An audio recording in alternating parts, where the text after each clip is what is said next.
이 퇴직연금 컨설팅을 담당하고 있는 김창훈 차장입니다. 만나서 반갑습니다. 오랜만에 뵈셨나요?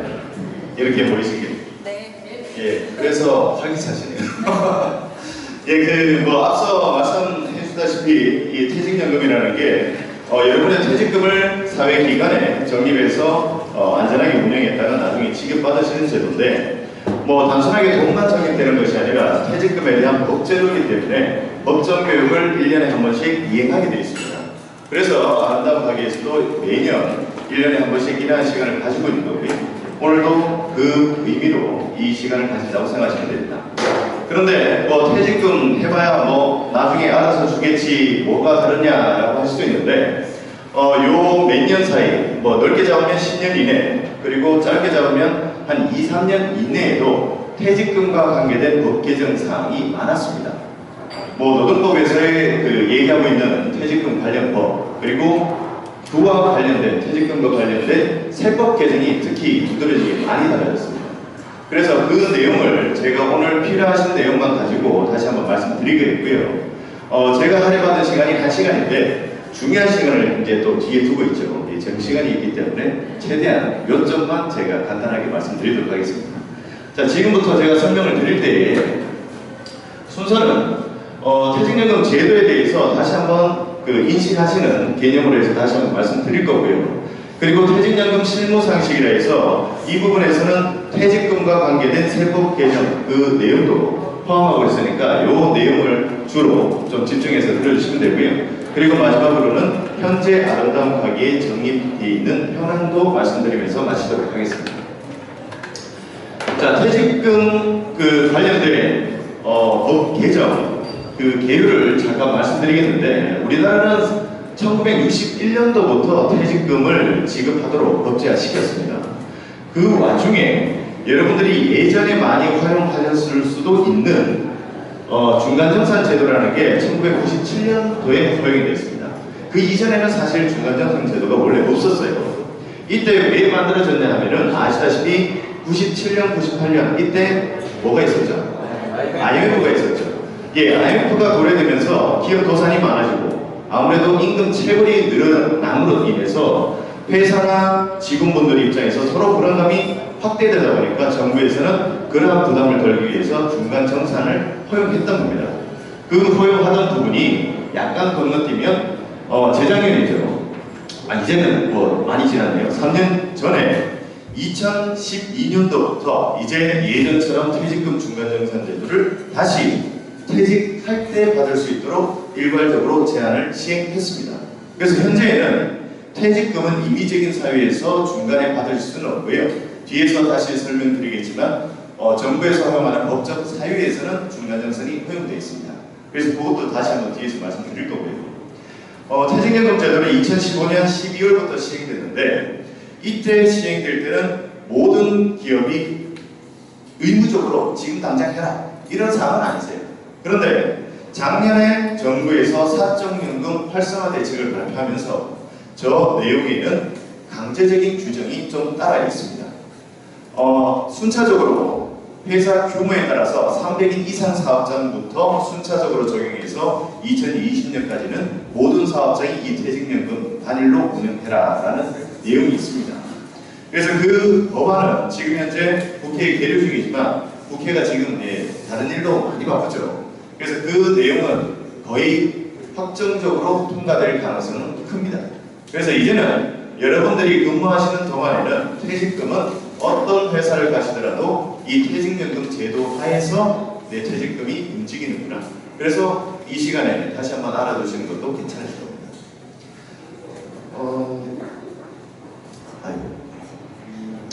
지금 현재 존재하는 퇴직금과 관련된 제도에서는 말씀드린 것처럼 아직까지는 완전 강제가 아니기 때문에 기존에 퇴직 일시금 제도가 있고요. 그리고 퇴직연금 제도가 있어요.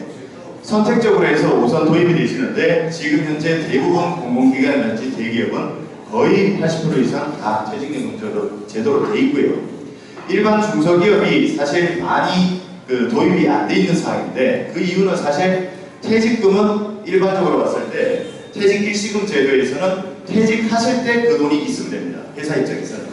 그런데 퇴직연금 제도에서는 미리 그 돈을 저희 같은 금융사에 그 돈을 준비해서 입금을 해놔야 되기 때문에 기업 입장에서는 자금 부담이 따르겠죠. 그래서 실제 이 제도의 문제가 아니라 회사 자금상의 문제 때문에 중소기업은 가입이 늦어지는 거기 때문에 지금 현재 아름다운 가게처럼 퇴직금이 잘 적립되고 있는 상황에서는 그만큼 더 혜택을 보시는 거라고 생각하시면 될 겁니다. 그리고 이 퇴직연금 제도 안에는 크게 세 분류가 있습니다. 지금 현재 확정급여이라는 제도, 확정계획이라는 제도, 그리고 개인형 퇴직연금 제도라는 부분이 있는데 이 세 가지는 퇴직금에 대한 적용 기준과 운영 방식이 다른 겁니다. 일반적으로 근무하실 때 퇴직금과 연관해서 1차적으로 주목하실 제도는 이 두 가지입니다. 확정급여과 확정계획. 현재 아름다운 가게에서도 도입되어 있는 유형에서 이 두 가지는 다 있으세요. 그리고 개별적인 선택에 따라서는 확정급여형을 선택하시든지 확정계획을 선택하시든지 둘 중에 하나를 선택할 수 있습니다. 지금 현재 대부분은 확정급여형으로 있으시고요. 확정계획으로 있으신 분이 한 3분 정도 있으실 거예요. 그러면 이 두 개의 유형 차이는 어떤 차이 때문에 선택을 하시는가라는 부분에서 제가 다시 한번 설명을 드리겠습니다. 자, 퇴직연금이라는 것은 말씀드린 것처럼 회사가 이전엔 퇴직금을 일괄 관리하다가 나중에 퇴직할 때 개인에게 바로 지급하던 제도였는데 퇴직연금 제도에서는 그 퇴직금을 미리 저희 은행에 퇴직금 계좌로 입금시켜서 그 돈을 준비했다가 이 준비된 돈으로 나중에 직원분이 퇴직하실 때 퇴직금을 지급받는 방식입니다. 그 안에서 말씀드린 것처럼 확정급여형이라는 제도가 있는데 확정급여형은 이전에 퇴직금을 알고 계셨다면 그 제도와 동일합니다. 예전에 퇴직 일시금 제도에서 산정하는 퇴직금 기준 동일합니다. 예전에 알고 계신다면 퇴직금 산정할 때 직전 3개월 평균임금 곱하기 근속연수 이게 퇴직금을 계산하는 공식인데요. 그 공식을 그대로 준용하는 대신에 말 그대로 퇴직금을 미리 금융사에 적립했다가 지급받는다. 이것만 달라져야 됩니다. 그래서 얘는 이전의 퇴직 일시금 제도와 동일한 방식으로 퇴직금을 적용받는 방식입니다. 그래서 퇴직금이 결정되는 순간은 나중에 퇴직금을 퇴사하시는 퇴직금 지급받으시는 그 달의 직전 3개월 평균임금 곱하기 근속연수 그때까지 재직기간 그걸로 해서 퇴직금이 산정돼서 지급될 겁니다. 그래서 얘는 일괄적으로 회사가 관리했다가 여러분들이 나중에 퇴직하실 때 그 해당되는 금액만 회사에서 이제 은행에서 회사에서 은행에다가 이분이 퇴직하니까 퇴직금 지급해달라 그 신청을 받으면 저희가 그 개인에게 지급하는 방식입니다. 그리고 법정으로 퇴직금을 얼마 이상 적립하세요라는 기준이 있는데 지금 현재 기준은 예상 퇴직금의 70% 이상을 적립하게 되어 있습니다. 뒤편에서 말씀드리겠지만 아름다운 거기는 이 기준을 지금 준용하고 계신 거고요. 최초 도입되셨을 때는 60% 이상이었습니다. 그런데 지금 10% 상향돼서 70% 그리고 내년부터는 2016년부터는 이 기준이 80% 이상 적립하도록 되어 있습니다. 정부에서는 점진적으로 퇴직금 의무 적립 비율을 높여서 궁극적으로는 100%를 적립해서 전액을 여러분들이 안전하게 지급받을 수 있도록 재원 마련을 해라 라고 갈 겁니다. 그래서 지금 현재 기준은 70% 말씀드린 것처럼 퇴직금 계산하는 금기는 이 기준으로 그대로 따르고요. 나중에 퇴직금 지급받으실 때 방식은 일시금이나 연금인데 요거는 다시 한번 뒤에서 말씀드리겠습니다. 그리고 중요한 게 마지막에 보시면 중도 인출 불가라는 부분이 있을 겁니다. 요거는 DB형에서는 확정급여에서는 중도 인출이 불가하더라. 요것만 인지하시고 제가 뒤편에 중간정산 관련해서 말씀드릴 때 다시 한번 설명을 드리겠습니다. 자, 그리고 또 다른 유형 하나가 확정계획이라고 말씀드렸죠. 자, 이 확정계획은 잘 봐주셔야 되는 게 앞서 말씀드렸던 퇴직 확정급여형하고는 퇴직금 계산하는 금기가 틀립니다. 얘는 퇴직금을 어떻게 계산하냐면은 여기 보시는 것처럼 연간 임금 총액의 12분의 1 이상을 퇴직금으로 적립하게 되어 있습니다. 자, 일단 용어가 틀리죠. 앞에서는 직전 3개월 평균임금 곱하기 근속연수였고 확정계획에서는 퇴직금이 연간 임금 총액의 12분의 1 이상. 얘들이 두 가지가 어떤 기준에서 퇴직금이 달라지는지는 제가 요 바로 뒤편에 금액으로 예시를 보여드리면서 다시 설명드리겠고요. 일단 용어가 다릅니다. 그리고 얘 같은 경우에는 여러분 퇴직금이 적립됐을 때 앞에 확정급여에서는 누가 운영 관리를 한다고 그랬죠? 회사였죠. 그런데 확정기업 같은 경우에는 그 해당 직원분 개인이 선택한 상품으로 운영해서 내 퇴직금을 관리합니다. 앞에서는 회사, 얘는 여러분 개별 개인이 하시게 되어 있습니다. 그래서 얘 같은 경우에는 내 퇴직금이 적립되게 되면 그 운영 수익에 따라서 플러스 알파가 붙겠죠. 운영 수익이.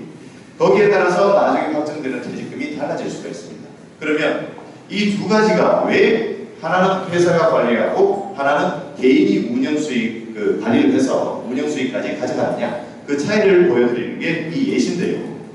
예를 들어서 우리 아름다운 가게에 입사하신 직원이 최초 200만 원 월급을 받기로 하고 입사했다고 가정을 하겠습니다. 그래서 평균 임금 자체가 매년 10만 원씩 인상돼서 2년 차에는 210만 원, 3년 차에는 220만 원을 급여로 받으셨다라고 가정을 하게 되면 확정 금액에서는 제가 말씀드릴 때 직전 3개월 평균 임금 곱하기 지금까지 근무 연수라고 말씀드렸죠. 말하자면 최종 급여 곱하기 근속 연수. 그러면 확정되는 퇴직금이 660만 원이 될 겁니다. 그런데 확정 계획에서는 퇴직금이 연간 임금 총액의 12분의 1이라고 말씀드렸죠. 자, 200만 원 1년이면 12달 받았겠죠. 곱하기 12 나누기 12분의 1. 그러면 1년 차에 여러분의 퇴직금 적립금은 200만 원입니다. 이때는 210만 원, 220만 원 되겠죠. 3년치 총 퇴직금은 합계액이 630만 원이 됩니다. 이해되시겠습니까? 다르죠? 말씀드린 것처럼 확정급여에서는 이전에 퇴직 일시금 제도에 준용하는 퇴직금 기준을 가졌기 때문에 나중에 최종적으로 받으시는 임금의 근속연수를 곱해서 퇴직금, 이 확정되는 금액만 정액으로 여러분이 수령하시게 되고요. 확정계획 같은 경우에는 매년마다, 말하자면 매년마다 퇴직금이 정산 개념으로 적립되게 되어 있습니다. 그 적립이 이루어지게 되면 그 돈으로 운영하셔서 나중에 수익까지 받아가시게 됩니다. 이해되시겠죠? 그래서 밑에 거 같은 경우에는 여러분 개별적으로 운영해서 그 운영 수익까지 가져가시는 거고요. 위에 거 같은 경우에는 정액 수령이기 때문에 회사가 일괄적으로 관리하셨다가 여러분이 받으시게 됩니다. 자, 여기에서는 보시게 되면은 여러분들은 어느 게 더 유리하시겠어요? 위에 거죠. 위에 게 유리할 수 있습니다. 그런데 여기에는 문제가 있었어요. 뭐냐면은 매년 10만 원씩 임금 인상이라는 전제가 있었습니다. 매년 5% 정도의 5% 이상의 임금 인상이 바탕이 된다면 위에 게 금액이 많아질 겁니다. 그런데 예를 들어서 최근에 아시다시피 최저임금을 제외하고는 5% 이상 넘어가는 인상률을 가진 기업은 거의 없습니다. 아무래도 경기라든지 이런 사항들이 어려워지다 보니까 임금 인상률이 통상적으로 봤을 때 적게는 1%대, 많게는 3% 정도 수준입니다. 그러면 그렇게 봤을 때 예를 들어 동결이라고 가정을 하겠습니다. 200, 200, 200. 그러면 D병에서는 퇴직금이 200만 원 곱하기 3, 600만 원이죠. 밑에 거 같은 경우에는 200 더하기 200 더하기 200, 600만 원이죠. 동결을 했을 때는 퇴직금이 똑같죠. 대신에 확정 교행에서는 이자까지 받아갔죠. 이해되시겠죠? 그래서 어느 유형이 절대적으로 직원분들에게 유리하다 이런 건 없으세요. 우리 회사 그리고 작게 봤을 때는 나의 입장에서 임금 인상률이라든지 승진할 요건에서 승진하시게 되면 조금 더 인상이 되겠죠.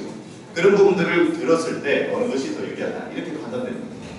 그래서 DB형과 DC형은 지금 현재 아름다운 가게에 동시 도입이 되어 있기 때문에 직원분들은 개별적으로 신청해서 DB형을 할지 DC형을 할지 결정을 할 수가 있고요. 지금 현재 대부분은 DB형으로 다 있으세요. 그리고 일부 선택에 따라서는 DC형 전환은 가능하게 되어 있습니다. 제도 전환에 대해서는 DB형을 하셨던 분들은 이전 퇴직금과 똑같죠? 똑같은 상황에서 DC형으로 한 번 전환 기회는 있습니다. 그런데 DC형을 선택하셨던 분들은 DB형으로 다시 되돌리겠다 안 되게 되어 있습니다. 그래서 나중에라도 DC형으로 내가 직접 내 퇴직금을 매년 적립받아서 직접 운영하시겠다 하시는 분들은 신중하게 선택하셔야 됩니다. 한번 전환되면 다시 되돌릴 수가 없습니다. 그래서 이 두 가지 차이는 이렇게 인지해 주시면 되고요. 최근에는 이 DC형으로 전환되는 기업들이 많으세요. 개별적으로 진행될 때. 예를 들어 드리면 이 상황입니다. 계속 10만원씩 올랐는데 4년 차에 보니까 동결이 됐어요. 앞으로 임금 인상 요인이 많이 줄었던 거죠. 그러면 저런 분들은 사실 이제 임기도 얼마 안 남으시고 이렇다고 하게 되면은 임금 인상 요인을 기대할 수 없으니까 이때 4년 차에 DC형으로 전환하겠다 이렇게 하시는 겁니다. DC형으로 전환하신다면 퇴직금을 어떻게 적립해 드리게 되어 있느냐? 3년 차에 DB형에서 DC형으로 이제 전환을 신청하셨어요. 그러면 3년 차까지는 DB형으로 계산된 660만 원을 확정해서 DC형 전환할 때 입금시켜야 됩니다. 그리고 그 이후 4년 차부터 발생된 퇴직금은 매년 퇴직금 정상 개념으로 적립된 금액이 적립되게 되어 있어요. 이해되시겠죠? 그래서 전환되실 때는 모두를 소급해서 이렇게 이전 퇴직금을 DC형 계산법으로 적립하는 것이 아니고요. 전환 시점까지 그 기간까지는 DB형으로 계산된 금액을 입금해 드리게 되고 되고 그 이후에 발생된 퇴직금은 매년 적립해서 넣어드리게 됩니다. 임금피크제 도입한 기업 중에서 DB형으로 가입한 기업이 혹시 사례가 있나요? DB형으로 도입한 기업이요? 임금피크제 도입한 기업. 임금피크제는 예, 있습니다. 네. 예, 기본적으로는 대기업이나 공공기관, 일반 중소기업들이 대부분 아직까지 가입 유형으로 따졌을 때 DB형이 많아요. DB형이 바탕이 되고 DC형은 개별 선택으로 전환하신 케이스가 많으세요. 임금피크제가 바로 이런 개념으로 생각하시면 돼요. 임금피크제는 연령을 정하고 그때까지는 뭐 호봉승급이라든지 일반적인 인상률을 따라서 계속 올라가다가 그때 정점을 찍고 그 뒤에는 임금을 삭감하면서 계속적인 근로를 해가는 거잖아요. 이게 220만 원이랑 220만 원 받으셨다가 200이 된다고 생각하시면 되겠죠. 그러면 이때 임금피크제 때 DC형으로 전환하시는 분들이 많으신 거예요. 그러면 그 이전에 젊으신 분들은 거의 유리한 거는 DB형이 70% 이상 유리합니다. 유형적으로 봤을 때. 그래서 그분들은 바탕되는 게 DB형으로 돼 있다가 개별적인 선택으로 DC형으로 전환하시는 케이스가 많습니다. 대부분은 DB형이 바탕이라고 생각하십니다. 자, 요거는 잘 들어주시면 됩니다.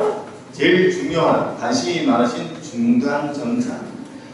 퇴직연금 제도에서는 퇴직금 적립됐던 돈을 찾으시기 때문에 중도인출이라는 용어를 씁니다. 이 중도인출은 앞에서 말씀드린 것과 같이 법정 사유에서만 가능하다라고 말씀드렸죠. 자, 여기 보시면 법정 사유가 어떤 게 있냐면은 퇴직연금 담보대출 사유라고 되는데 이거는 뭐냐면은 요 밑에 보시는 요 내용입니다. 첫 번째가 무주택자의 주택 구입, 본인 또는 그 부양가족의 6개월 이상 장기 요양, 그리고 뭐 개인 파산 회생 절차 개시, 고용노동부에서 정하는 법정 사유 뭐 이런 게 있는데 5번은 거의 없다고 생각하시면 됩니다. 뭐 자연재해, 천재지변 이런 거기 때문에 저거는 거의 받으실 일이 없겠죠. 3번, 4번은 절대 받으시면 안 돼요. 개인 퇴직금 받으시기 위해서 개인 파산 회생 절차 개시 이거 하시면 안 됩니다. 그렇겠죠? 그러면 쓸 수 있는 거는 요거겠죠. 무주택자의 주택 구입, 그리고 본인 또는 그 부양가족의 6개월 이상 장기 요양.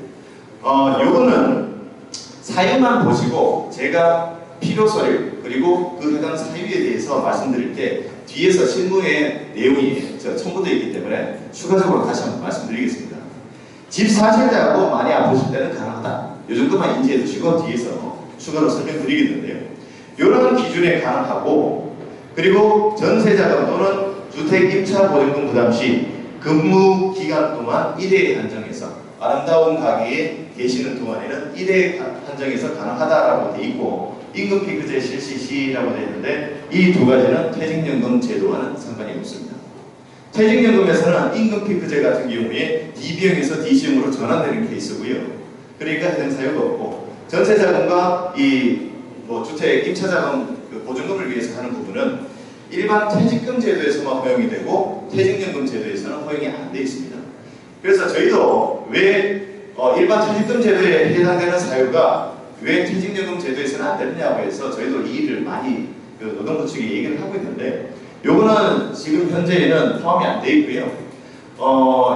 노동부에서도 이 퇴직연금 활성화를 위해서 법 개정 지속적으로 계속 하고 있는데, 그 중도인출 사유에서는 조금만 더 완화하는 쪽으로 지금 추진을 하고 있는데, 그 내용은 확정되는 대로 다시 한번 또 각 기업에 저희가 홍보를 드릴 테니까 지금 현재는 이런 기준이다라는 걸 아시되, 밑에 보시는 이 사유들이 퇴직연금에서 중간정산되는 사유라고 생각하시면 되겠고, 얘는 지금 현재 안 되는 사유라고 생각하시면 됩니다. 그리고 이 퇴직연금 제도에서 허용되는 사유 중에 조금 전에 앞에서 확정금액은 중도인출 불가라고 되어 있었죠. 확정기획은 중도인출 가능입니다. 다시 한번 볼까요? 예, 아쉬운 멘트이기 때문에 중도인출 불가, 중도인출 가능이라고 되어 있습니다. 자, 정부에서는 사실 이 법을 만들 때 퇴직연금 제도는 원래 중간정산을 허용한다는 내용이 없어요. 중간정산은 허용하지 않고, 말하자면 목돈으로 나중에 퇴직금을 수령하셔서 노후자금에 필요할 때 쓰셔라, 이런 취지이기 때문에 사실 중간정산을 권장하는 제도는 아닙니다. 그렇지만 이 확정급여형 같은 경우에는 퇴직금이 최종급여 곱하기 근속연수니까 중간에 단절되면 퇴직금이 제로부터 다시 시작하죠. 그래서 퇴직금이 단절돼서 근로자에게 불이익이다라는 판단하에 이 퇴직금 중간정산을 DB형에서는 불가하도록 되어 있습니다. 그런데 확정기형 같은 경우에는 이전 퇴직금과 이후 퇴직금은 관계가 없어요. 말씀드린 것처럼 매년 정산 개념으로 적립이 이루어지기 때문에 올해 내가 퇴직금 중간정산 지금까지 있는 거 받겠다라고 한다고 해서 올해 퇴직금 적립금이 달라지지 않죠. 그렇기 때문에 얘는 이런 사유니까 반응해도 되겠다. 그래서 허용하는 겁니다. 그래서 확정계열 같은 경우에는 퇴직금 중간정산이 가능하기 때문에 운영에 따라서는 내가 집을 사기 위해서 뭐 결혼을 앞두신 분이라든지 이런 분들 같은 경우에 집을 사기 위해서 내가 퇴직금을 받아야겠다. 그런 분들은 DB형에서 DC형 전환 신청을 하게 됩니다. DC형에서는 가능하죠. 그래서 전환하시고 난 뒤에 거기에 있던 적립금 가지고 중간정산 신청해서 받으시는 케이스가 많습니다. 그래서 이런 사유에서 퇴직금을 중간에 받고자 하신다면 DB형에서 DC형으로의 전환을 선택하셔서 가능할 수 있도록 되어 있습니다. 그래서 이것도 알아두시면 될 거고요. 그리고 또 하나 절대적으로 인지하셔야 되는 제도 중에 하나가 이 퇴직 IRP입니다. 그 개인형 퇴직연금 제도 IRP라고 얘기를 하는데, 요즘에 뭐 언론사 홍보 내용을 보시면 뭐 라디오도 그렇고 이 IRP 홍보를 많이 하고 있을 거예요. 이거는 뭐냐면 크게 말씀드리면 용도는 두 가지입니다. 첫 번째는 여러분들이 이 적립된 퇴직금을 나중에 퇴직하셔서 수령하실 때는 이전에는 개인 급여 계좌나 개인 명의 계좌로 수령하셨죠. 그런데 퇴직연금 제도에서는 퇴직금 수령하실 때 개인 통장으로 바로 받으시는 게 아니라 퇴직금을 받는 전용 통장, 이 IRP라는 통장으로 수령하시게 되어 있습니다. 이 통장으로 수령하신 분들은 뭐 계속 묶여 있느냐? 그렇지는 않고요. 이 통장으로 수령만 하는 겁니다. 수령하시고 난 뒤에 나는 이 돈 써야겠다. 그럼 해지해서 찾아 쓸 수도 있고, 계속해서 나는 이거를 목돈화시켜서 운영하겠다. 그러면 거치식으로 운영도 가능합니다. 그와 더불어서 여기 보시면 내가 몇 군데 회사를 이직해서 퇴직금을 받을 수 있겠죠. 아름다운 가게에 계시다가 덜 아름다운 가게, 더 아름다운 가게 이렇게 옮기시게 되면 그 회사마다 입사해서 1년 이상 되시면 퇴직금이 발생됩니다. 이 퇴직금을 아름다운 가게에서 퇴직하실 때 이 통장으로 받으신다고 말씀드렸죠. 이 퇴직 IRP 통장으로 지급받으신 돈을 내가 지금 써야겠다. 그러면 해지해서 쓰시는 거예요. 그럼 저 통장 없어지죠. 그런데 쓰지 않고 저거를 그대로 거치해서 두는 겁니다. 두신 가운데 이직하신 회사에서 나중에 퇴직하셔서 또 퇴직금 받으세요. 그러면 이 퇴직금을 이전에 아름다운 가게에서 받았던 IRP 통장에 합산할 수 있습니다. 한 개인이 몇 군데 회사를 거치시더라도 이 퇴직금을 목돈화시켜서 거치식으로 계속 운영할 수 있는 제도가 이 IRP라는 제도입니다. 그래서 여러분들이 나중에 지속적으로 퇴직금을 연속적으로 관리할 수 있는 전용 계좌이기 때문에 이 통장은 언제든지 따라갈 겁니다. 다만 예외되시는 분들이 몇 분 있어요. 첫 번째가 퇴사하실 때 만 55세가 넘으셨다. 이분들은 선택입니다. 만 55세가 안 돼서 퇴직금 받으시는 분들은 무조건 의무사항이고요. 만 55세가 넘으신 분들은 개인 명의 통장으로 수령하시든지 이 IRP 통장으로 수령하시든지 요거는 선택이 가능하세요.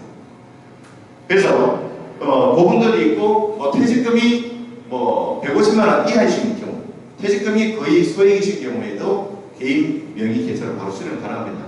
그러면 대부분은 이 통장이라고 생각하시면 되겠죠. 그래서 얘는 필수적으로 나중에 퇴직금 받으실 때 만드셔야 되는 계좌인데, 지금 현재 아름다운 가게가 퇴직금이 기업은행에 있으니까 기업은행 퇴직 IRP 통장을 만들어야 되느냐? 그렇지는 않습니다. 이 IRP를 취급하는 모든 금융사에는 개별적으로 만드셔도 됩니다. 그래서 나중에 지급받으실 때는 얘는 개인 명의 계좌이기 때문에 얼마든지 개별적으로 선택이 가능하시고요. 지금 현재 운영되는 것만 기업은행에 있다고 생각하시면 됩니다.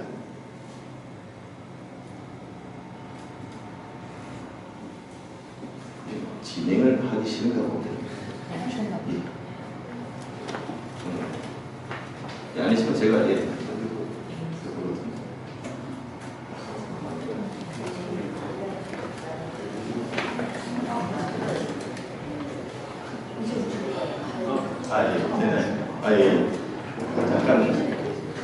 잠깐 쉬는 시간을 가지고요. 자, 또 하나 기능이 뭐냐면 IRP가 퇴직금 받으실 때 그 전용 통장이라고 말씀드렸죠. 또 하나 기능이 뭐냐면은 여러분들이 재직 중이시고 그리고 퇴직연금에 가입되어 있으시기 때문에 정부에서는 연말 정산하실 때 세액 공제용으로 포용하는 적립 IRP라는 제도가 있습니다. 또 하나의 그 IRP 기능 중에 하나가 세액 공제용입니다. 개별적으로 하시는 분도 있을 수 있어요. 작년 기준까지는 사실 연말정산 시에 소득공제용으로 세제 적격연금을 개별적으로 운영하시는 분도 있었을 겁니다. 연간 400만 원까지 세액공제가 소득공제가 가능했는데 올 세법 개정 작년부터 바뀌면서는 이 세액공제 금액에 일반 개인 세제 적격연금은 400만 원까지지만 이 퇴직연금에서 운영하는 적립 IRP 같은 경우에는 연간 700만 원까지 세액 공제가 가능합니다. 그래서 얘는 여러분들이 퇴직금과는 전혀 관계없습니다. 얘 같은 경우에는 여러분들의 개별 자금이 적립되는 계좌이기 때문에 그 적립된 돈에 연간 700만 원까지는 세액 공제용으로 활용할 수가 있어요. 그리고 얘 같은 경우에는 이 통장 퇴직연금 계좌 자체가 이자를 들이대 이자를 받으시면 여러분들이 15.4% 이자 소득세 부과되는 건 아시죠? 그 이자 소득세가 부과되지 않습니다. 퇴직연금 제도에서는. 그래서 이자 소득세가 부과되지 않기 때문에 실질 수익은 사실 한 0.5%, 0.3에서 0.5% 정도 더 높으실 거예요. 일반 예금보다. 그렇기 때문에 이 통장 좋으니까 내가 만들어서 내가 목돈을 가져서 5천만 원을 한 번에 넣겠다 할 수도 있겠죠. 그런데 연간 납입한 돈은 연 1,200만 원까지만 납입이 가능해요. 그리고 말씀드린 것처럼 연 1,200 납입하시더라도 연간 700만 원까지는 세액 공제를 가능하세요. 그 세액 공제를 받게 되면 얼마나 되느냐? 자, 이번에 연말정산을 하면서 참 시끄러웠죠. 세액 공제 기준으로 바꾸다 보니까 예전보다 크게 득이 없다. 저소득 계층에서 크게 나타나지 않는다. 그래서 이 세액 공제 기준에 700만 원을 납입하시게 되면 세액 공제율은 12%, 실제 세금으로 할인받는 금액은 84만 원이 됩니다. 그런데 이번에 추가적으로 세법 개정을 통해서 법안 개정을 했었죠. 연말정산할 때 연소득 5,500만 원 이하이신 분들은 12% 적용이 아니라 15%까지 적용하기로 했습니다. 15%면은 700만 원이면 105만 원까지. 세액공제 방식은 소득에서 빼지 않고 그 결정된 소득에서 세금을 계산하고 그 세금에서 이 금액을 빼준다는 얘기입니다. 그러면 이 금액이 84만원, 뭐 이 밑에 해당하시는 경우에는 105만원까지 세액공제가 가능하기 때문에 환급 대상이 되겠죠. 그래서 이 부분은 올해 연초에 아픔을 보셨던 분들, 연말정산하실 때 아픔을 겪었었던 분들은 상당히 관심을 가지셨던 거예요. 그래서 이거는 개별적으로 신청하시면 가입이 가능하시기 때문에 필요하신 분들은 이 세액공제가 가능한 이 적립 IRP를 개별적으로 운영하시는 것도 괜찮으실 거라고 생각됩니다. 그 적립 IRP도 기업은행뿐만 아니라 다른 데 다 개별적으로 만드셔도 돼요. 대신에 이걸 가입하실 때는 퇴직연금 가입자만 가능하기 때문에 가입 확인서를 별도로 증빙해서 받으셔야 됩니다. 그게 필요하시면 그 담당 그 강사님께 말씀해 주시면 저희 그 지점에서 발행을 해드릴 거예요. 자, 요거는 그 운영하실 때 상품인데 지금 DB형 같은 경우에는 회사가 운영하시기 때문에 이 같은 경우에는 상품 선택을 회사가 결정하게 됩니다. 그런데 DC형을 하시는 분들 같은 경우에는 개별적으로 상품 선택하시기 때문에 크게 나눴을 때 운영하실 상품은 원리금이 보장되는 상품, 은행의 정기예금인데 저희 기업은행 예금뿐만 아니라 저희가 그 제휴하고 있는 농협, 하나은행, 산업은행, 외환은행 예금까지도 다 제공을 받을 수 있습니다. 이것도 뒤에서 다시 말씀드리지만은 정부에서는 예전에 기업은행에 퇴직금이 적립된 그 직원분들은 기업은행 예금만 선택할 수 있었어요. 이렇게 되다 보니까 아무래도 선택권 그리고 운영 수익 부분에서 아무래도 제한적이다. 그래서 정부에서는 이거를 분산해서 운영할 수 있도록 각 은행들이 교류해서 그 상품을 서로 제공하도록 해놨습니다. 그래서 이 은행들끼리는 저희 예금도 이쪽에 다 제공하고 있고 얘들도 저희 쪽에 제공하고 있습니다. 그래서 선택폭이 넓어졌으니까 각 만기별로 예금 금리가 높은 거는 언제든지 선택이 가능하세요. 그리고 실적 배당형 상품이라 해서 잘 아시는 펀드입니다. 펀드 같은 경우에는 저희가 44개 펀드를 제공하고 있는데 뭐 이거는 대표적인 펀드로 그렇게 그냥 스킵해서 제가 나타낸 거고요. 펀드 같은 경우에는 아셔야 되는 게 뭐냐면 개인이 하시는 펀드들은 주식에 편입되는 비율이 50% 이상, 보통 한 80~90% 다 주식에 투자됩니다. 그 투자되는 주식형 펀드인데 이 퇴직연금 펀드는 주식에 투자되는 최대 비율을 40%까지로 제한하고 있습니다. 아무래도 목돈이 되는 자산이기 때문에 투기성을 제한했고요. 이 40%까지만 주식 편입이 가능했기 때문에 일반 개인이 하시는 주식형 펀드보다는 주가가 오르더라도 덜 오르겠죠. 주가가 떨어지더라도 그 영향은 덜 미칩니다. 예, 표현은 그렇지만 덜 떨어집니다. 그렇기 때문에 이 펀드 같은 경우에 운영을 하시더라도 일반 주식형 펀드를 하셨던 분들은 조금 개념을 달리 하셔야 돼요. 그래서 얘는 예금보다는 조금 더 높은 수익을 추구할 때 선택하시면 되는데 정부에서 이번에 법 개정을 통해서 내년부터 또는 말하면 하반기부터인데 이 40% 규제를 70%까지로 완화할 예정입니다. 그래서 주식에 투자되는 비율을 조금 더 높여서 기대 수익을 높이고자 하는 건데 이거는 아직까지 확정은 안 됐어요. 하지만 그 개정 안에는 있기 때문에 이것도 만약에 개정이 되게 되면 추가적으로 또 저희가 안내를 드릴 겁니다. 그러면 아무래도 펀드의 그 기대 수익을 조금 더 노릴 수가 있겠죠. 그래서 크게는 원리금이 보장되는 이자만 붙는 상품과 그리고 실적 배당이라 해서 잘 아시는 펀드 이런 상품들을 선택해서 운영할 수 있습니다. D병에서는 회사가 선택하고 DC형에서는 직원분들 개인이 선택해서 운영 가능하고요. 한번 선택하셨던 상품은 변경도 가능합니다. 다만 예금을 운영하시는 상황에서는 만기별 약정금리가 있기 때문에 만기는 채우시고 변경하시는 게 좋으세요. 그래서 그 변경 가능하다는 것까지만 인지를 하시고 변경 방법이나 이런 것들은 DC형을 하신 분들이나 아니면 나중에 DC형 하셨을 때 저희가 개별적으로 다시 한번 또 안내를 드릴 겁니다.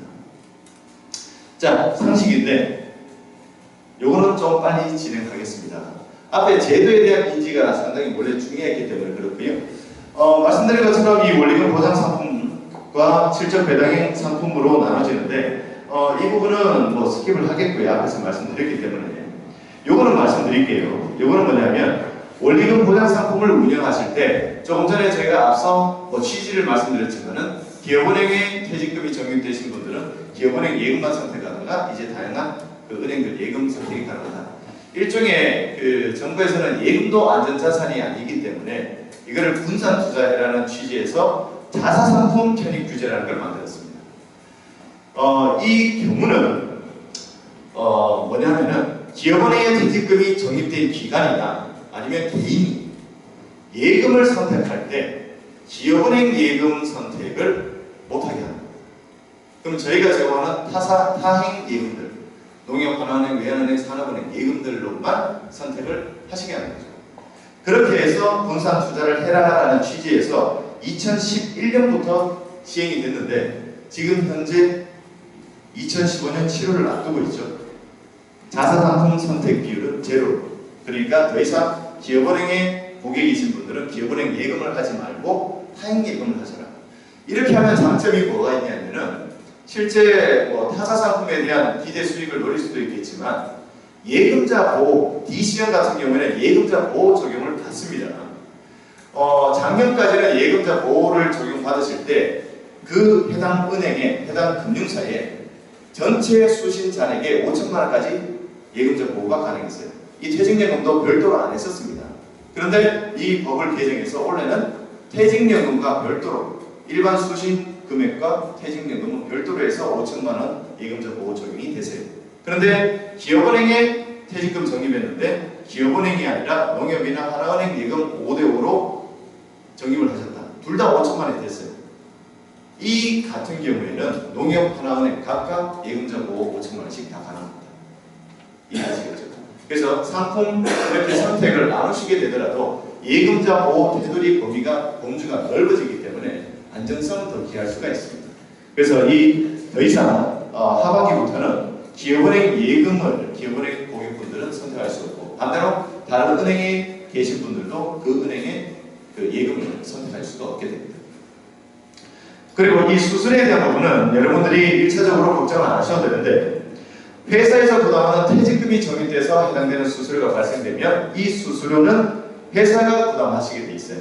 그래서 여러분들 퇴직금이 적립되어 있으신 상황에서는 여러분들은 수수료와 관계가 없습니다. 그런데 개인이 추가 적립을 한다든지 조금 전에 뭐 세제 적격 연금 그런 것 같은 경우에는 추가 적립이 가능하고 앞에서 제가 설명을 못 드렸는데 확정계형 개인이 운영 관리하신 형태에서도 추가 적립은 가능하세요. 이 추가 적립한 금액에 대한 수수료는 개인이 부담하시게 됩니다. 그래서 개인이 수수료를 부담하는 경우는 개인적인 추가 납입금에 대한 수수료 이것만 있다고 생각하시면 돼요. 펀드를 운영하신 경우에는 펀드 수수료도 보수도 따로 있습니다. 근데 그거는 뭐 일반 펀드보다는 한 0.7% 정도 일반 펀드들이 1.5에서 2.5% 그 보수를 취하는 데 비해서 퇴직연금 수수료는 좀 적기 때문에 그거는 뭐 그렇게 크게 차지하지는 않습니다.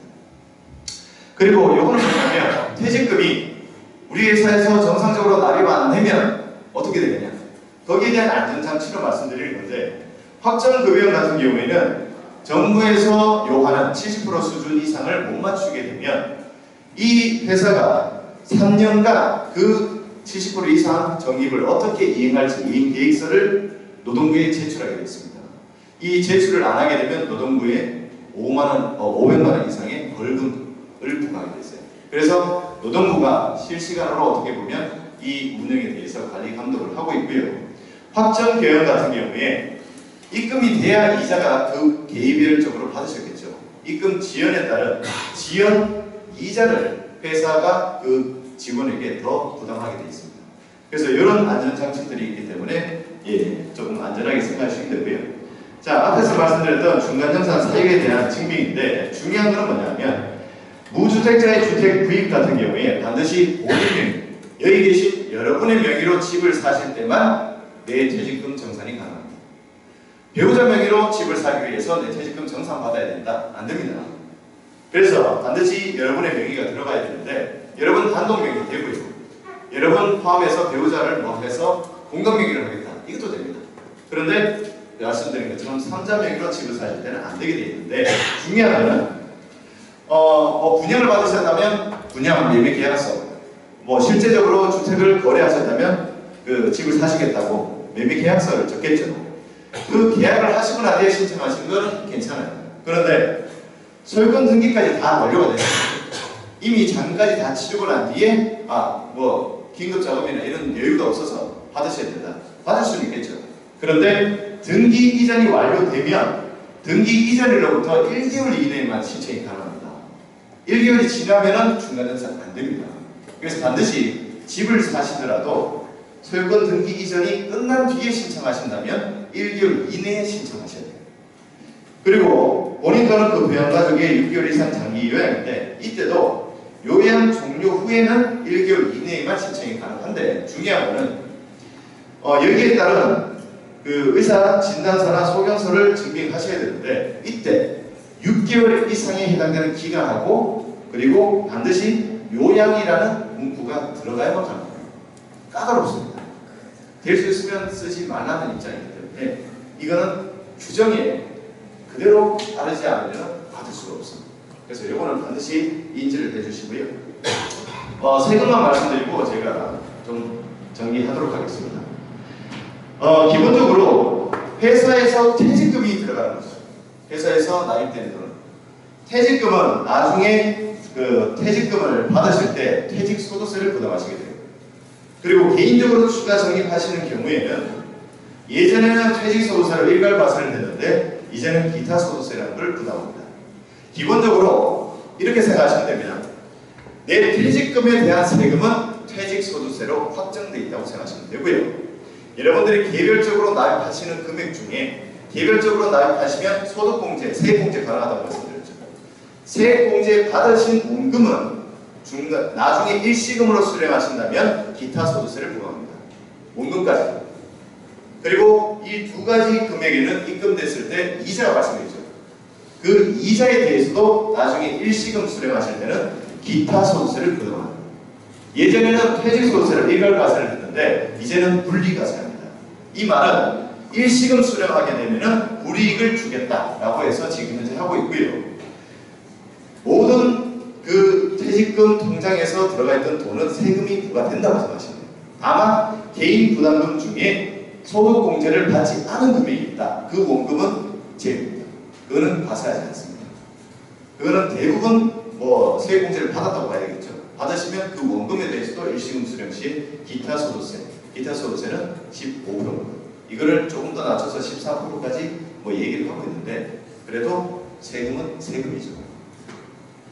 그리고 또 하나 퇴직소득세는 일반 근로소득세보다 상당히 쌉니다. 왜 싸냐면은 이것 때문입니다. 정리율 공제를 해서 40% 받으시는 퇴직금의 40%는 비과세를 시켰어요. 비과세 시키고 1년짜리 기준을 만듭니다. 그 금액의 근속연수를 나눠서 세율을 결정하는 과세 표준을 삼았었어요. 그래서 공제되는 그 방식이 컸기 때문에 세금이 쌌습니다. 그런데 이제는 일시금 수령하실 때 세금 과세를 더 크게 하겠다고 바꿨습니다. 어떻게 바꿨냐? 근속연수에서 정률공제 40%는 작년까지 빼줬어요. 빼줬는데 근속연수 공제할 때 이거를 5배로 만들었어요. 그냥 하지 않고 5배를 만들었으니까 금액이 더 커졌겠죠. 그럼 세율이 더 높아졌을 겁니다. 그렇게 했던 것을 이제 세법 개정에서 내년부터 적용됩니다. 정률공제 40% 되는 걸 이제 안 해줍니다. 퇴직금 일시금 수령하게 됩니다. 40% 비과세였는데 안 해준다는 얘기죠. 세금 부담 커집니다. 그리고 근속연수 공제 해줍니다. 그런데 여기 5배 곱했던 것을 12배로 곱합니다. 말하자면 12개월. 그렇게 곱해서 퇴직금 계산하는 공식으로 쭉 내려옵니다. 그렇게 하다 보니까 이제는 저거를 다 인지할 수는 없는데 그냥 기본적으로 생각하시는 게 퇴직금을 일시금 수령하게 되면은 예전보다 세액 부담이 늘어나게 만들었다. 이렇게 생각하시면 돼요. 그럼 정부에서는 뭘 원할까요? 퇴직금을 나중에 연금으로 받으시라는 겁니다. 연금으로 받으시게 되면 세금 혜택을 더 부과하겠다. 자, 퇴직금을 연금으로 수령하시게 되면은 일반 사적연금 포함입니다. 사적연금에서 제외되는 것은 예전에 포함됐던 국민연금은 이제 제외가 돼요. 그거는 별도로 과세하고요. 여러분이 개별적으로 납입하셨던 개인연금 중에서도 소득 공제를 목적으로 했던 공제 연금 그리고 퇴직금을 연금으로 받으시는 금액 이런 것들을 포함하고요. 여기에 임대료라든지 이런 것들을 받으시는 임대 수익도 다 포함됩니다. 연간 1,200만 원 이하라면 연간 100만 원씩만 받으셨다면 얘는 연금소득세로 분리가 됩니다. 연금소득세로 딱 끝나요. 1,200만 원이 넘으셨다. 얘는 나중에 종합과세 대상입니다. 그래서 연말 정산하시듯이 1,200만 원 넘는 금액에 대해서 정산해서 그거를 나중에 세금을 부과하시게 됩니다. 그런데 퇴직금을 연금으로 받으시는 금액에 대해서는 퇴직소득세를 미리 결정하는데 30%는 할인해 줍니다. 퇴직금을 연금으로 수령하실 때는 퇴직소득세의 70%만 부과해요. 그리고 개인적인 추가납입금과 운영 수익이 있었겠죠. 그거를 연금으로 수령하실 때는 연령에 따라서 차등해서 5에서 3%까지 그거를 정합니다. 그래서 80세 이후가 되시게 되면은 3% 적용을 받으시는 거고요. 퇴직금, 원금에 대한 연금 수령은 세액의 70%만 부담하게 됩니다. 그래서 상대적으로 퇴직소득세도 일시금 수령하실 때보다 연금으로 받으실 때 조금 더 혜택을 부과한다. 이렇게 이해하시면 됩니다. 아름다운 가게 지금 정리 현황만 말씀드리고 마치겠습니다. 아름다운 가게는 지금 현재 제도 도입을 재작년에 하시게 됐고요. 지금 요 보시는 표준 금액은 뭐냐면 여러분들 전체 가입자 대상으로 말하자면 표준을 만듭니다. 표본을 만들어서 그 기준에서 봤을 때 근속기간은 3.3년 정도 되시는데 평균 급여가 이렇게 돼서 표준 급여액은 퇴직금 봤을 때 한 700만 원 수준이 된다. 표본을 낸 거기 때문에 이거는 편차가 있습니다. 모든 분들이 저렇게 똑같은 건 아니고요. 그리고 납입은 지금 현재 재작년 도입하실 때 지금 22억 가량, 22억 3천만 원 정도 가량의 퇴직금이 적립됐고 작년에도 6억 정도의 퇴직금이 적립돼서 지금 현재 전체 주객 대비 적립 비율은 법정에서 인정하고 있는 70%를 상회하고 있습니다. 그래서 이 부분이 70%를 상회하고 있기 때문에 여러분들 퇴직금이 지급되더라도 그 한 번의 퇴직금은 이 적립금에서 다 지급이 가능하거든요. 그래서 정상적으로 아름다운 가게는 퇴직금 적립금을 잘 안정적으로 운영하고 계시기 때문에 여기에 대해서는 안심하셔도 될 것 같습니다. 자, 지금까지 제가 설명은 다 드렸는데 혹시 질의사항이 있으시면 한두 분만 제가 받겠습니다. 예. 예. 넣어주는 금액이 제가 듣기로는 1월 달에 급여를 12월에 넣어준다고 저는 그렇게 들었는데 그게 아니라 1월부터 12월까지의 총 급여의 나누기 12인 거죠? 아까 설명. 자, 지금 말씀하실 때 12월 월급을 받았으면 1월 달에 12월에 대한 금액을 넣어주고 지금 두 번째 말씀하시면 1월부터 12월까지 받으신 금액에 대해서 한 번에 넣어주고 그거는 방식의 차이지 똑같아요. 자, 어떻게 생각하실 수 있냐면 한 달에 120만 원 받았다고 생각하겠습니다. 1년이면은 1,440만 원. 저희는 중간에 오르는 게 있기 때문에 이런 걸로 넣어주면 1월까지 소급하기 똑같아요. 똑같아요. 매달 12분의 1씩 넣는 거하고 1년 12달 거를 총성해서 12분의 1 넣는 금액은 같아요. 1월부터 다 소급을 해서 회계연도에 맞게 예상되면 예상된 거, 예. 네, 다 다 따라. 그러니까 제가 처음 예. 1월 달에 산정되는 퇴직금을 예. 곱하기 12 해가지고 넣어준다고 저는 그렇게 들었거든요. 그게 아니라 평균 그게 아니라 1월이라 하더라도 우리가 3월에 여러분들이 급여가 올랐다고 생각을 하시는데 그게 아니에요. 1월 거 다 소급해서 전부 다 올려드렸어요. 그렇기 때문에 12개월은 똑같다는 얘기예요. 그러니까 1월치를 기준으로 했을 때 1월에는 기본급이 안 올랐었고 4월에는 올랐는데 1월 걸 기준으로 산정하는 걸 손해보지 않으면 그렇게 건데 그렇지가 않아요. 9월에 인사를 주면 우승연사를 상관하고 DC형은 근속연수하고 관계가 없어요. 네. 그게 오른 거랑 관계가 급여 오르시더라도 오른 게 반이니까요.